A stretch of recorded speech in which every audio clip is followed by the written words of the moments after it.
always say that I'm jealous of Van in that way because Van does not care what other people think about him. He like he has like no hatred, no jealousy, no spitefulness in him, like nothing like that. And I wish I could be like that. I wish I Yeah. could walk around not having a care in the world what anyone thought about me. Uh, Because that probably would be the best kind of life.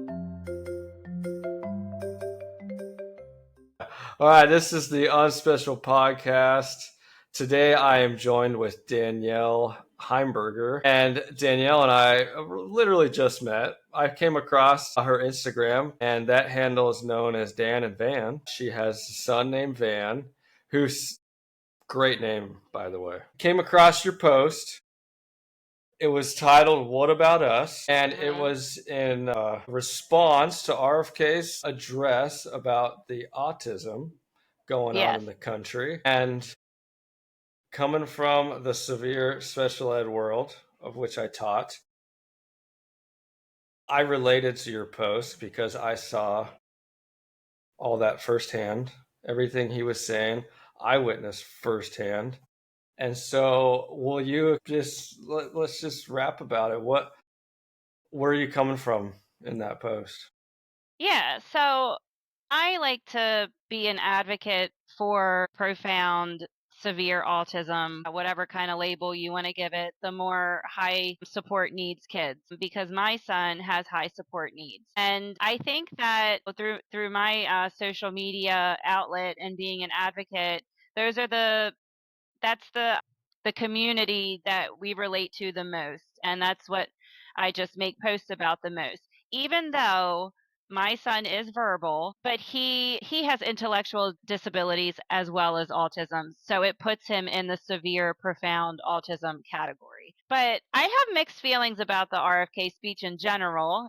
Like, I didn't think it was like 100% cool, but I did grasp what he was saying. And I think Yeah. that it was really important to put that out there. And I was finally happy that somebody was talking about it, because I have been on Instagram, Facebook. We started on TikTok. Okay. TikTok was rough in the beginning, but it got more accepting. Instagram, I feel like, is a complete battlefield when it comes to the two different parallels on the autism spectrum, the low and the high functioning. And it's a lot of arguing going on. It's a lot of backlash that I get all the time as being a parent, with a severe autistic now adult. He's 20 years old now. So I just felt like that's my calling to speak on it. And I'm always going to speak about those 25% that RFK was talking about, because I relate to it the most. And it's a challenge. It's a challenge to live that way. And it's important that everyone understands that autism is a spectrum, and it's Yes. not all the fun and butterfly and rainbows that social media often portrays that it is. Yeah. 100%. And I mean, I did in home teaching for numerous students, and one in particular, when he was speaking, I was thinking of it, it was everything he was saying. The family was separated.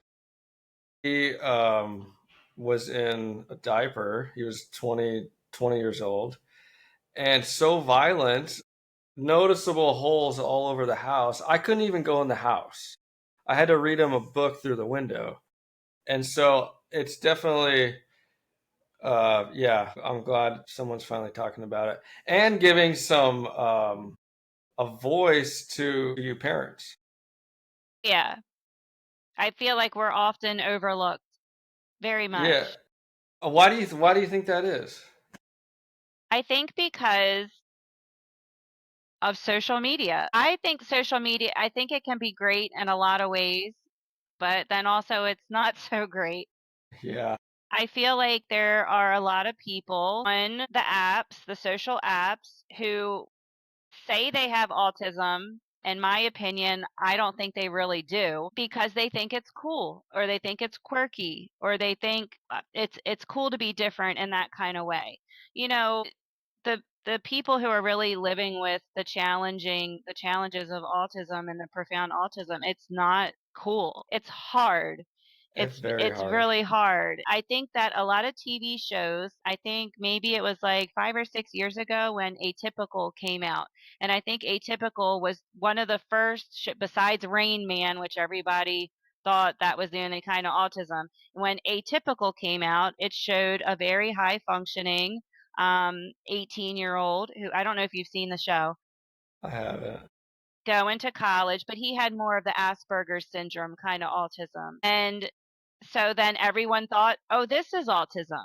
And then when I made posts, about my son, one of the very first posts I ever made that got really popular, it had like 6 or 7 million views or something. It's a video of just me and Van. It's like a 7-second clip where it says, "This is my son Van." I think he was 17 at the time. He's 17, he has autism. He's never going to be able to graduate high school, go to college, get married. I call him my forever child because he is going to be my forever child.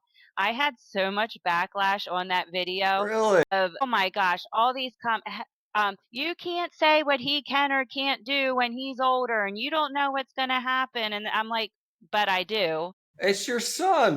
I've been living it. And I think because people just always think of the high functioning autism. They're not going to make a TV show about someone who has profound autism. No. So, and then when Love on the Spectrum got very popular, now everyone's like, autism's so cute. Look at these kids. They're so cute and they're having relationships and they're talking about getting married and they're working and you see them doing all these really positive things, but you don't see the real story, or you don't see anything in the background of what's going on, because I've actually talked to one of the moms of someone on the show, and they don't say, oh, they don't drive, they don't understand money, a lot of them do not live on their own. They don't talk about all of that on this show. You're just seeing them go on a date and having a cute little episode. So I think that hurts profound autism in a lot of ways when it comes to social media, because everyone is seeing the positive sides about autism, and they don't. Yeah. Everyone's quick to say autism is a spectrum. Autism is a spectrum, but they don't look at the low end ever. No. No. And I know when I was watching social media just go crazy. I remember thinking, I was like, where are all the other parents of my people, of the Mhm. students that I had? And then that's when I came across your post and I'm like, they're here. Here she is. And then I sent some random message. I was like, oh, I'm just gonna see if she read to come on. So We've here we been are. here. It's just that Yeah. every time we speak out, we get hate for it. Man. And that's why a lot of times, like, a lot of my friends won't even post their kids on social media. And a lot of people want to talk about acceptance all the time, but me and Van don't get, I mean, the positive is way more than the negative. But you should see some of the comments that we get. I mean, I got a comment someone posted on Instagram today that said my son was a waste of DNA. And I was like, I mean, it can get bad. It can get bad. How do you deal with all those? When in the beginning, I liked to kind of throw it back, but it happens so much and we've gotten very popular that I can't even keep up with all the comments. So, Bet. Yeah. and I'll even have people write me and they'll be like, "Did you see this? Did you see it?" No, I didn't see it. I didn't have a chance to go through it. So a lot of times I do ignore it and I just keep reminding myself, we're doing what we're supposed to be doing, we're advocating, and the positive always outweighs the negative, because I can tell you I might have one negative comment, but I have 50 positive messages to back it up, So, Well, I can see obviously you love your son, he's your world, and you do a lot of cool and amazing things with him. So, yeah. I mean, much respect from me on your end. Thank you. Let's talk about a little bit about your journey with Van and kind of like the Okay. early days. Take me back to from the start. What's going on? Van was diagnosed when he was about 2.5 years old, very young. I just kind of knew he was my first child. Okay. Well, I didn't, yeah, and I was 21 when I got pregnant, 22 when I had him. So I was fairly young. I didn't know a thing about autism. Not at all. I knew that they're, special needs, but I didn't know anything about autism. Me and my one friend, we were kind of pregnant at the same time, and her son was only a month older than Van, and I just saw him hitting milestones that Van didn't. I mean, Van did everything physically, like, he would babble a little bit. He crawled at 6 months. He walked at 10 months, but I always kind of thought he was deaf, and he did fail his hearing test in the hospital twice. Okay. So I was like, okay, maybe he's deaf. Because when I would call his name, he wouldn't look at me. He didn't crave interaction with people. I can remember him being 7, 8 months old, and he was perfectly content sitting by himself, and like he liked to press buttons on toys and hear the sound, like press the buttons, but he never really like looked at you that much, or cared to be held or cuddled or anything as a baby. So when he was around 18 months, I think he did get tubes put in his ears to help with the hearing, because the way the doctor prescribed, Yeah. I can't even think, not subscribe, Described. described, the way the doctor described it was that he was hearing like he was underwater. And then I was like, okay, he's going to get tubes in his ears and he's going to talk and he's going to be fine. But Yeah. that wasn't the case. He still didn't talk. So he started to line things up a lot too, with like a Okay. little bit of OCD kind of behavior. And then his pediatrician mentioned autism to me. So that's kind of when I started to research about it. And he actually went to Kennedy Krieger, which is a great autism institute in Maryland. Luckily, since this was 18 years ago, we didn't have a huge waiting list. I Yeah. think we only waited a couple months to get an appointment. And I mean, he was diagnosed. I swear the doctor looked at him for 30 minutes and diagnosed him with autism, just by talking to me. And like he sat on the floor and he started to line some things up. And yeah, so then I got like this whole printout of all, like, he needs this therapy, this, and this, and this. And it was like, okay. And I just got on it and been going ever since. Wow. So you didn't have really like a denial phase, like this isn't happening. I never personally denied it, because I mean, I knew he was different. So I didn't, I felt a lot of grief, Yeah. and then I kind of didn't know what to expect. But I think being that young, being a young mom, and then him being so young, I kind of just always thought, I'm going to fix this. We're going to fix it. We're going to do the therapies, we're going to do all the recommendations, and he's going to grow out of it. It's going to be fine. That's kind of the mindset that I had. But obviously, it was a much more difficult journey than I ever anticipated. Yeah. How did Yeah. how did you deal with all the emotions surrounding that? Like seeing your friend's kid hit milestones and yours wasn't. I know. I mean, you can speak to a lot of the families in our community because obviously that's not easy to watch.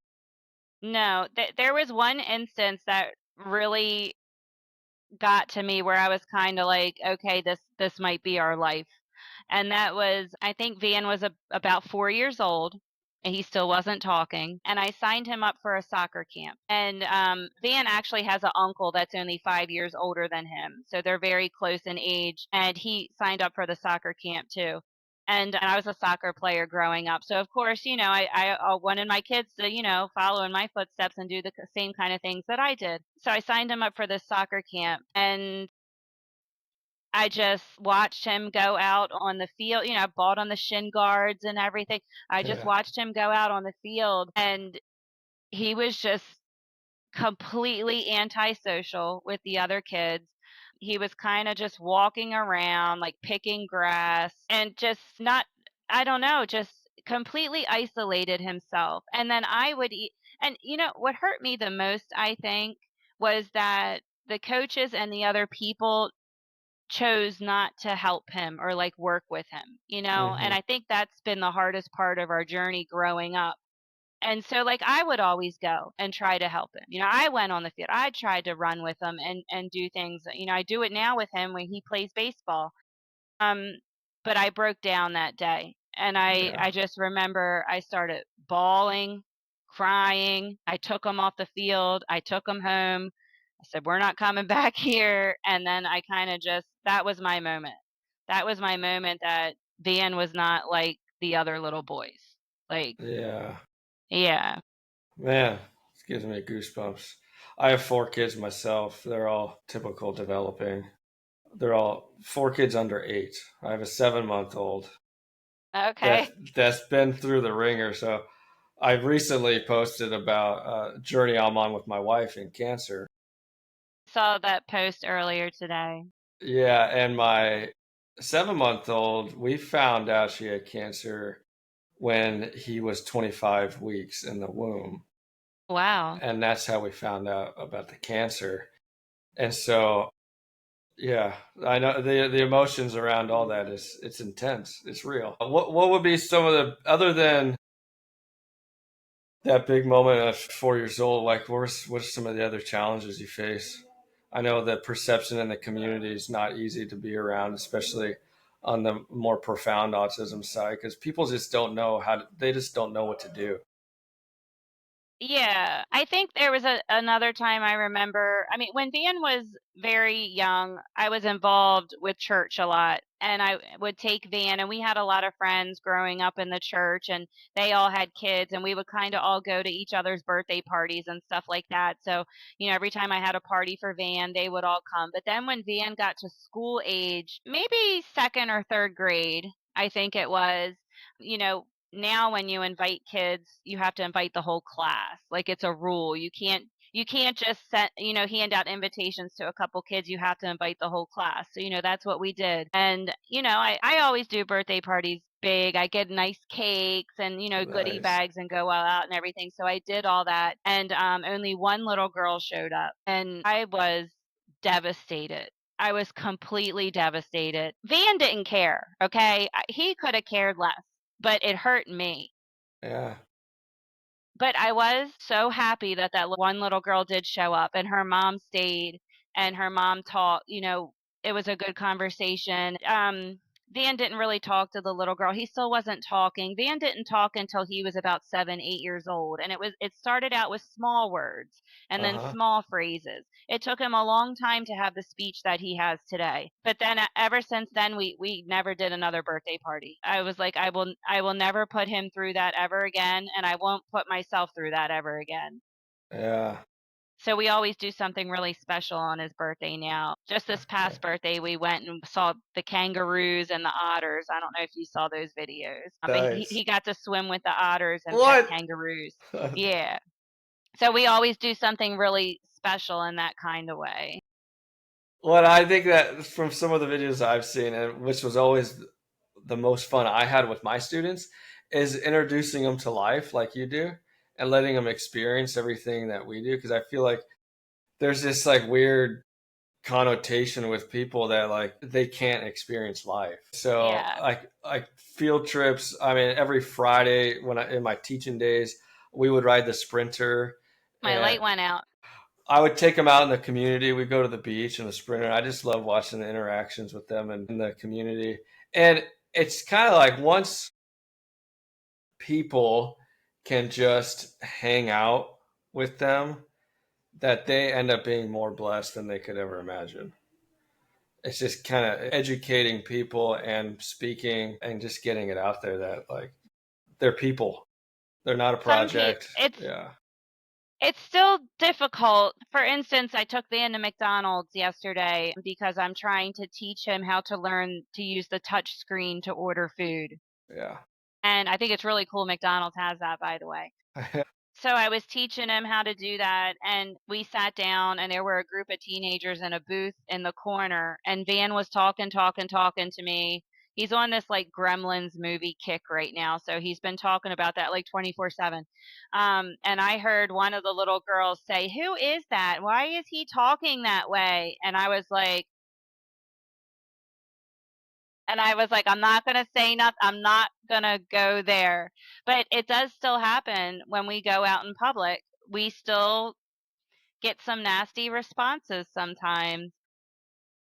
And you would think that the younger generation would be more accepting of it because they're growing up with more of it, right? I mean, now if they say there's 1 in 31 kids who are diagnosed with autism, there have to be a lot of autistic kids in their school, right? You would think that they Yeah. would know more about it. Because I have found going out in public, I think the much older generation and the seniors are the ones who are more ignorant about it than the younger kids because they didn't grow up with it and they don't know. So, like, for example, like when Van and I, if we go out in public and Van, he brushes past people really fast. He doesn't care if he bumps into people or like if he wants to go out a door, like he's set to go out the door. He's going to get there and he doesn't care how he gets there. And he'll brush into some older people sometimes, which can be dangerous because they're older and he could hurt them or they could fall or trip. And we've had some nasty responses where I'm like, I'm sorry, my son has autism, but they just think that's a bad kid or like that's a kid who's not listening because I mean, Van looks normal. Yeah. He doesn't look like he has special needs. Uh-huh. So, Man, day in the life.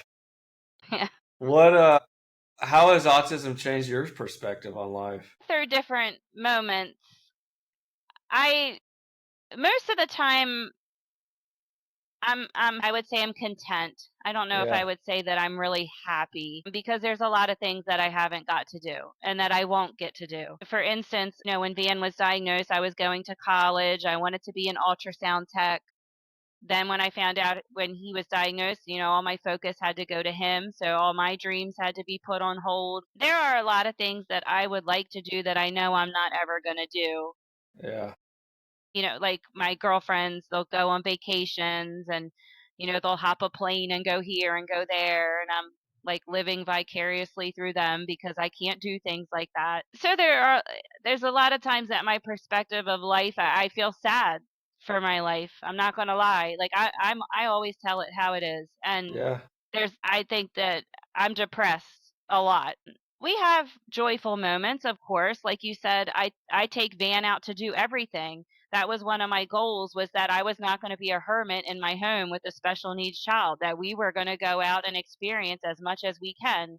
And I think that that has helped him learn and be social because I Totally. started doing that at a very young age with him. But I have like a real big heart for the special needs community, and I know I would never have that if I didn't have Van. Hmm.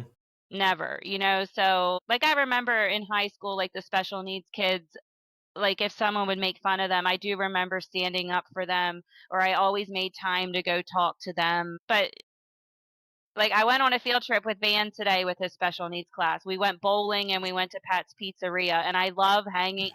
hanging out with them. Yeah. Like I loved it. And they're so sweet. So, yeah. They are like so sweet. And so And funny. oh yeah. Say the funniest. There's no filter. That's what I always appreciate. No. They just are who they are. Yep. And I think we all need to learn from that. Just be I yourself. always say that I'm jealous of Van in that way because Yes. Van does not care what other people think about him. He has like no hatred, no jealousy, no spitefulness in him, like nothing like that. And I wish I could be like that. I wish I Yeah. could walk around not having a care in the world what anyone thought about me. Because that Yeah. probably would be the best kind of life. Well, I think you do have a little element of that though. Because Maybe a little. you say it how it is on all your socials. And I mean, I think it's good. It's great. What about the school years? How was it navigating all that? It's not easy at all. He was okay, even though I had to fight for a lot of van services. I remember walking into the very first IEP meeting that I ever went to, and I had all of his paperwork from Kennedy Krieger when he was diagnosed and all of, the suggested therapies he was supposed to get. And I walked right into the IEP meeting and showed them, okay, my son needs speech 3 times a week. He needs OT once a week. He needs a special educator. And the principal straight up looked at me and he goes, well, that's just what they think. And I was like, this is Kennedy Krieger Institute, the top autism center in Maryland. Yeah, this is what they think. So the school actually wanted to do their own evaluations. And then I think Van didn't get the speech he was supposed to get. I had to fight continuously all the way up until like last year. And he still doesn't get enough, but I kind of at this point have given up because he's almost 21 and he's going to be out of school next year anyway. Middle school was the worst, the absolute worst I taught one for year middle. any kid, Oh yeah, I right? taught one year middle school. Not my jam. But middle school, they actually were not following his IEP. So I filed a state complaint, and the Okay. state came out and investigated the school, and they found out that the school wasn't doing what they were supposed to do. Oh wow. So that was a whole thing. And also, they kept denying Van summer school, and they had to create a special program just for him to go to summer school. And then high school, we dealt with COVID, which was kind of weird. I they shut down schools obviously in California, and I filmed cooking shows because I'm like I don't know Oh, yeah? how else I can get to my students. I'm gonna try and entertain them and cook. The most random. They were ridiculous. My wife would just watch and just shake her head like, "What are you doing?" But yeah, COVID, weird. Yeah, but I think COVID was the best thing that actually happened for Van because I homeschooled him for 2 Okay. years. Our schools were shut down for 1 year, but I decided to keep him out another year. And he just really blossomed in those 2 years Wow. because I was able to give him the one-on-one that he needed, Yeah. and he wasn't getting that in school. I'm really for inclusion in schools depending on what kind of level you are, because I just think that I went to observe Van in his math class one day in 7th grade, I think it was. And Van was sitting in the back of his room, and Van's only on like a first grade level. Okay. So all the other students are doing like algebra, and the teacher's writing up on the board, and she's talking out loud to the whole class and demonstrating things. And Van is sitting in the back of the room with his para, and they're doing like 1 plus 1, okay, on like a ditto. Huh? And I'm like, how can my kid sit here and concentrate and do what he's supposed to do when the teacher is teaching this whole class about something else up on the board? And I didn't like that at all. Yeah. So they started to pull him out for a couple other classes, and then now in high school he's just what you would call it special education, where he's just in a class with like I think it's only like 10 kids, all with special needs, different Okay. kinds of special needs, not just autism. Yeah, yeah. So is it like a self-contained special day class? Yeah, but he Okay. goes he goes to one regular class, and that's science, Okay. but all Yeah, the other classes are for special needs. yeah. So that's kind of like the class I taught. And I would inclusion, I had a good time, but I would always put my students in electives, in classes that Yeah. they were interested in. Like I had one, he would go to wood shop because he liked power tools. And Mhm. I have a book coming out, and one of the chapters is about our experience in wood shop. It started off fine, and then it kind of, it's just one of those, No.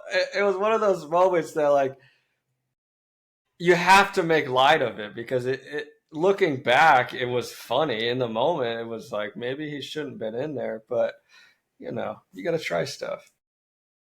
Van's had, I mean, he's had his school moments. Let me tell me a He certainly story. has. Well, he everyone always likes to say, when they see him on social media, look, you're only you're only seeing what I post of him, okay? You're not seeing the things that you probably shouldn't see that he says or whatever. He had he had one teacher or one a paraprofessional, and she was a bigger lady. And like you said, they have no filter. Yeah. And that's one thing that I can't stand about the schools though, is when they get a paraprofessional or have a one-on-one aide, you don't get to choose who it is. And I think if you have somebody who is much older, it's not relatable for the students. And I felt so bad for Van because he had to literally walk around all day in high school and in middle school with a much older, bigger lady. I mean, it's uncomfortable. But Totally. he used to call her an old fat warthog, like all the time. Felt terrible. I felt terrible, but then I also thought about, well, who would want to walk around all day? Obviously, you're already not pretty cool because you're in a special education class, and now look, like I don't know. It like But then goes back to he's saying what everybody else is thinking. yeah, and he'll just say it. Right. Which is funny. It's funny. You know, and then you like, okay, talk to him like maybe you shouldn't say that. Just a few weeks ago, like he doesn't have many episodes in school now, but just a few weeks ago, he actually mooned his teacher. And I was like, the principal came out to talk to me in the parking lot when I was picking him up, and I'm like, what did he do? And he's Yeah. like, it's okay, it's not a big deal, we didn't make a bit. He actually just pulled his pants down and mooned his teacher. I mean, It's kind that's of my dad was like, that's hilarious. I mean, but that's pretty funny. he Oh learns man. he learns from cartoons. Van is a Okay. visual learner and he's Yeah. obsessed with cartoons. And he does watch some cartoons that he probably shouldn't watch, but he is an adult, so he watches like Family Guy clips and American Dad clips, things he shouldn't really see, but he watches YouTube a lot, so things will come across that I'm not really aware of. Yeah. But that's how he learns and gets his humor from. Yeah, man, that's amazing. These are I mean, you can't make this up. These are just this is Mm-mm. real. This is life. Good, good for him. Not that I mean, I don't know. Good for him. Whatever. How about community? How's community played in your journey? Anyone in like particular that's like come alongside you and kind of helped you out, or you just kind of blazing your trail? Well, when Van was first diagnosed and we first moved to the county that we're in now, and like I said, I didn't really know anything about autism. There was my friend Kathy, who has a son who's a year older than Van, who kind of showed me the ropes in the school system, what to do, and learned about IEP meetings and things like that. She really helped me, and our boys play baseball together now on a challengers team. So she's kind of always been a person to support me, but my county's really, really small. Yeah. And there were probably only 5 or 6 parents. Like we didn't really have any support groups or anything like that. So I kind of have been going at it about my own aside from that one friend that I had.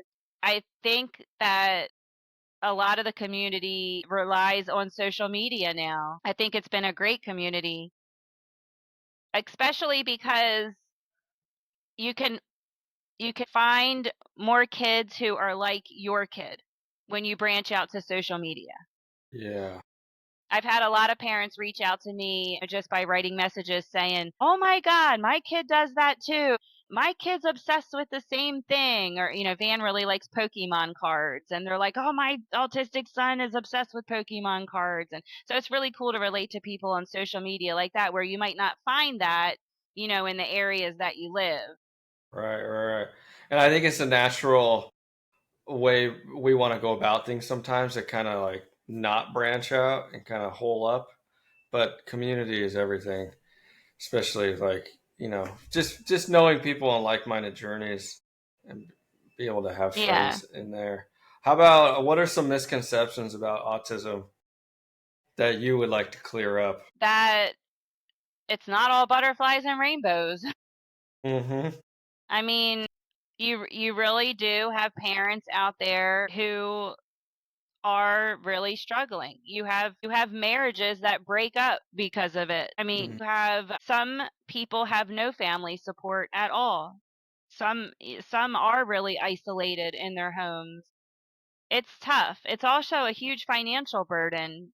I was a single mom raising 3 kids. Van has two younger sisters, and I always found it really, really hard. And I always felt very guilty that I couldn't take Van to all the therapies, or I couldn't do all the things that I wanted to do with him. Like, I wish I would have tried this, this, and this. And I always have it in my head all the time. What if I just did try this? Or what if I did try that?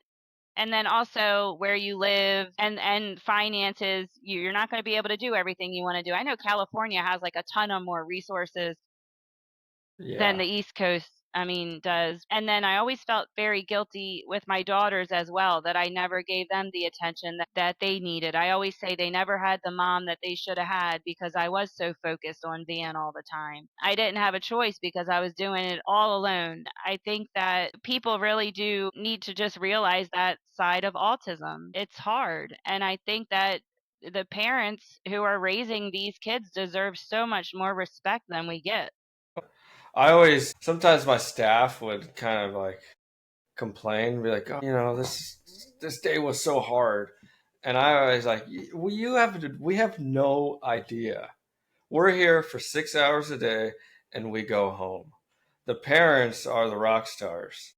They're the ones that do this day in and day out, and they show up for their kids. Like, and then I would just put them in their place. Like, just stop talking." You know what I was really thinking about today, though, as being on that field trip with Van and his teachers and watching his teachers and his aides with all those kids, I was thinking that you guys might have it harder than we do because we're only dealing with one child. We're coming home with one child.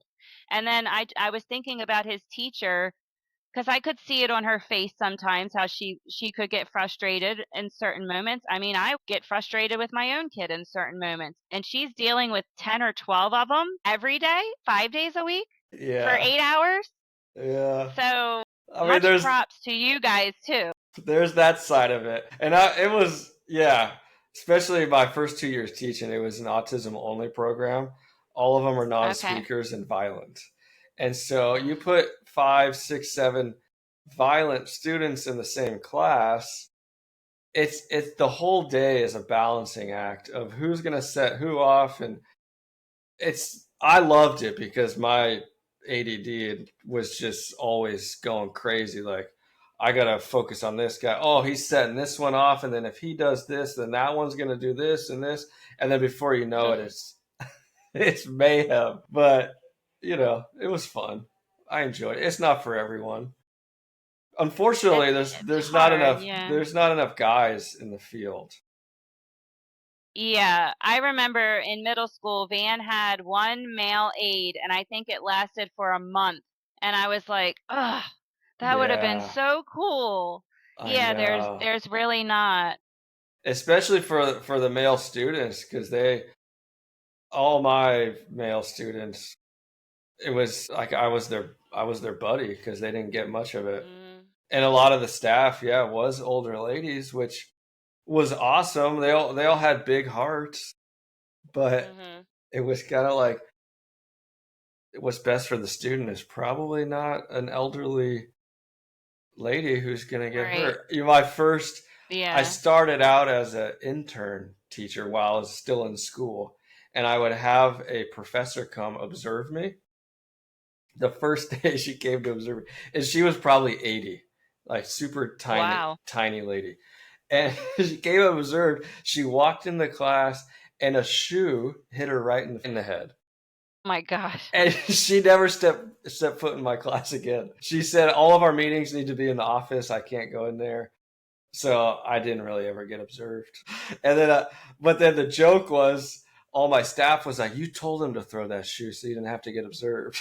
Like, no, I didn't. I really didn't. But I mean, I guess it worked out for me.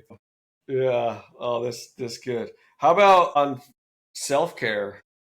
I know it's a struggle for a lot of parents to kind of, like you said, all your focus goes toward your kid. Like, how do you balance that act with taking care of yourself?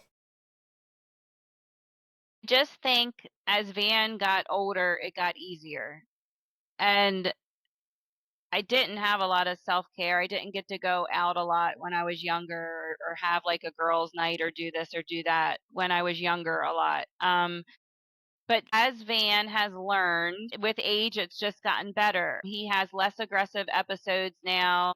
I still won't leave him with anybody. The only person he ever will get left with is my mom. He can stay home with his sisters. He has a 19-year-old sister and a 16-year-old sister.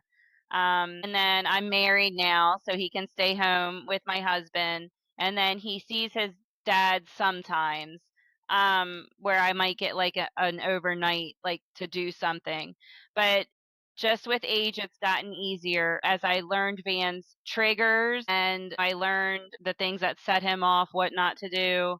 And just with taking him out in public and having him be so social, I tell you what really has helped him too. It social media has helped him because that kid he loves making TikToks. He'll ask me every day, "Can we make a TikTok?" Yeah. Funny.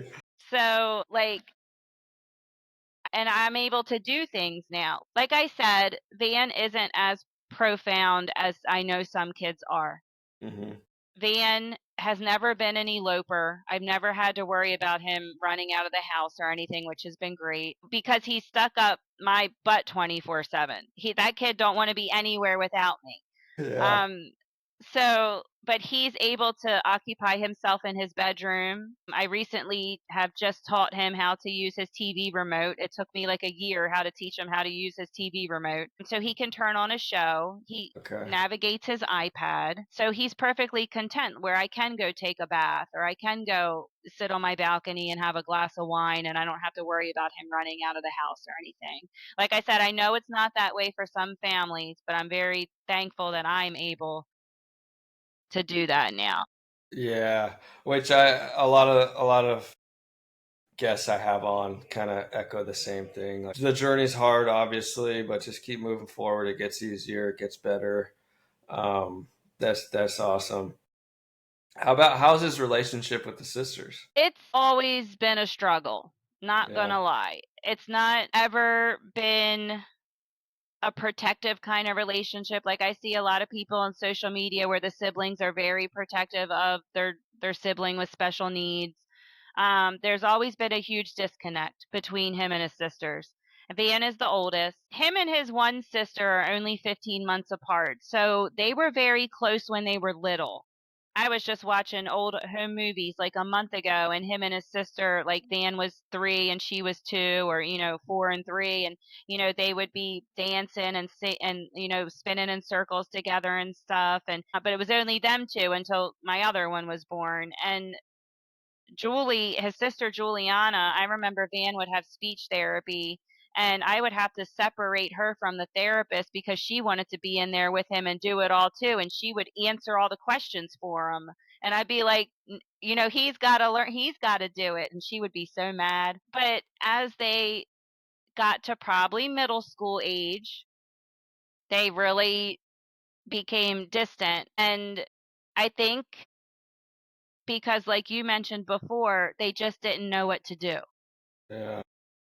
They would do things I would ask them to do, but they never initiated it themselves. And I think now that they're getting older, not my 16-year-old, but the 19-year-old, because she's in college now, she goes to college in New York. She's getting a little better. She's kind of realizing a little bit the sacrifices I made, I think. Yeah. Like his birthday was last month and she called him on the phone and she was really talking to him and asking him questions about the animals we saw and all, and I have never heard her have a conversation like that with him, like ever. So I think age helps with that too because I know they were jealous of him growing up. I know they were. Like they didn't get the attention they needed. They Hmm. still got to do things. They were in ballet classes and got to do different things, but it was just I always catered to Van, always. And I think that that hurt their relationship a lot too. Yeah. And I feel like the siblings oftentimes are overlooked in the journey because they're on a journey themselves also. Mhm. They hear it from their friends. They deal with the looks and Yeah. what people are saying as well. So Well, I know that his sister couldn't wait to go to college because she wanted to experience her own life for once. yeah. It's about her now. She can be be more of an individual than she ever was in our home with her autistic brother. Yeah. What was it like when Van started talking? What was it like for you? Was it just like Jubilee? Really remember a lot about it. I read an old Facebook post that came up on my memories the other day, and it said Van just said mama for the first time, and he was 4 years old. So I'm like, okay, well, that's when he first said mama. He was 4 years old. And then I do remember his first sentence, and I think he was like 8 or 9 years old, and we were driving in the car, and it was nighttime, and he was in the back and in his booster seat or whatever, probably. And he said, Mommy, the moon looks beautiful. And I was like, "What did you just say?" Like, and that was his first sentence ever. And it was like, big bright full moon. And I was like, it was really cool. It was really, really cool for him to say that. Um, Now he won't shut up. Now I have to actually tell him, I need a break. I need you to go in your room and I need a break. That's funny. Well, you wouldn't. I mean, obviously, you wouldn't have it another way. Right. No, he seems like he's full of character. He's full of life for sure. He keeps Remind, me on my toes. he reminds me of one of my old students. Yeah, it's funny. It's funny. How about what advice? We can close it out. What advice would you give to parents on this journey? Just say what I always like to say is that it's okay to feel all the emotions. Like it's okay to grieve and love at the same time. Hmm. And there's nothing wrong with that because a lot of people have tried to make me feel bad because I get so upset sometimes that Van won't hit certain milestones. Like, he went to prom, but he didn't have a date, or and he's not going to go to college. He's probably not ever going to have a job, things like that. And it's okay to grieve those things. And you're going to grieve those things as the milestones come up in life, or even as your other children are hitting those milestones. Like, his sister graduated high school last year, and that was really emotional for me. Of course, I was happy for my daughter to walk across the stage and everything, but Van didn't get to do that, so it still hurts, and it's going to hurt, especially when you're seeing your other friends go through those milestones and everything. I know it's probably going to hurt me when his sisters start having kids, and then I realize, well, Van's never going to have a kid. And it's okay to feel that, but you can't sit there. You have to feel it, Yeah. cry about it, do what you got to do, but then you still have to carry on. And I also want to say this too, because I think it's really important. I think that a lot of things that I get upset about, Van doesn't care. And sometimes I think I have to put myself in his shoes more. And sometimes I'm like, that's really selfish of me to think that's what I want. I heard another mom say that, like, I want Van to graduate. I want Van to have a job. I want Van to get married. I want Van to have kids. Maybe he don't want none of that, you know? Yeah, that's And true. so that's selfish of me to sit there and think that, because let me tell he's happy, and I Yeah. know he's happy. So if he's happy, I have to train myself to be happy because he is. Yeah, no, that's powerful. I think that's going to resonate with a lot of parents for sure. It's kind of like, yeah, I'm a big surfer. I want my son to surf. I took him out surfing. He fell, came up, hit his head on the fin. He hates surfing. He hates the beach. But I want to force him because I like it. But it's kind of like the same. It's like he's happier doing other things. That's amazing. Well, I I know you want to close it, but have you no. heard of Surfers Healing? Look it up. They're in California, surfershealing.org. Okay. They're a nonprofit surfing Yeah. organization for kids with autism, and they have camps. They're free all Okay. around the West and the East Coast. I think they do it. And Van's going surfing with them in August. In California? Not in California, in Maryland. But Oh, I know no that way. I know they Wow. have it in California. So check it up. Look it up because you'll like that. I'm gonna look it up for sure. I saw Yeah. one in Orange County. I don't think it was called Surfers Healing, but it was called something else similar. But that'd be, yeah, that's my jam. That'd be so much fun. I mean, I just to see a kid get a wave, there's like You nothing, might even nothing want to better. volunteer with them. I will be. I'll let you know. Yeah. I'm gonna look Okay. it up right when we're done. That's for Okay. sure. Well, I appreciate you so much coming on and sharing your journey. And I know, you have a powerful voice. I'm glad we came across Thank each other, you. and hearing it, I think more awareness and more acceptance. I know those are big keywords Yes. for the other side of the spectrum that I think not enough people give a voice to. So, any closing thoughts? I guess Keep on not. keeping Just that on.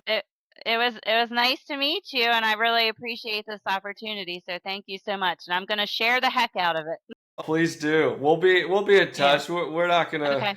We're not gonna be strangers now that we officially know each other.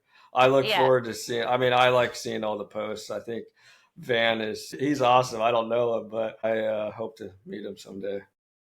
I do have a good buddy that is from Maryland, so maybe one of these days I'll come see him and we'll cross paths. Awesome. Yeah, cool. Thanks, Danielle. Hey, thank you. Have a nice night. All right, you too.